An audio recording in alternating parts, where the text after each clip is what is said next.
আপনাদেরকে এবং আপনাদের মাধ্যমে প্রিয় দেশবাসীকে আমি আবারও আজকের পবিত্র ঈদুল ফিতরের ঈদ শুভেচ্ছা জানাচ্ছি। ঈদ মোবারক। বহু বছর পরে আল্লাহ রাব্বুল আলামিনের ইচ্ছায়, বাংলাদেশের মানুষের দোয়ায় আমি এবং আমার পরিবার দেশের মাটিতে দেশের মানুষের সাথে ঈদ পালন করতে সক্ষম হয়েছি।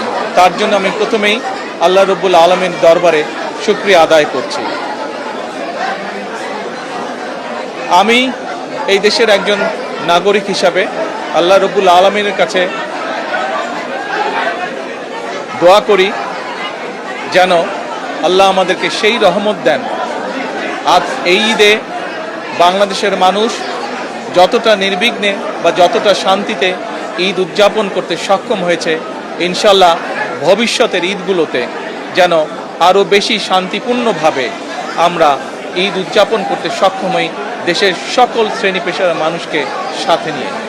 একই সাথে আসুন এই ঈদে আল্লাহ রাব্বুল আলামিনের কাছে আমরা রহমত চাই, যেন আল্লাহ আমাদেরকে সেই রহমত দেন যাতে করে আমরা বাংলাদেশের মানুষের সেই প্রত্যাশিত সেই বাংলাদেশকে ধীরে ধীরে গড়ে তুলতে পারি। আজকের এই ঈদের দিনে দেশবাসীর কাছে আমি দোয়া চাই। একই সাথে দেশবাসীর কাছে আমি অনুরোধ জানাবো যে আপনাদের সহযোগিতা যদি থাকে, ইনশাল্লাহ আপনাদের এই নির্বাচিত সরকার দেশকে আপনাদের চাওয়া অনুযায়ী দেশ গঠনের কাজে সর্বোচ্চ শক্তি দিয়ে চেষ্টা চালিয়ে যাবে। সকলকে আমি আবারও ঈদের শুভেচ্ছা জানাই। সকলে, দেশের সকল মানুষ, দল মত নির্বিশেষে সকল মানুষ ইনশাল্লাহ ভালো থাকবেন, সুস্থ থাকবেন।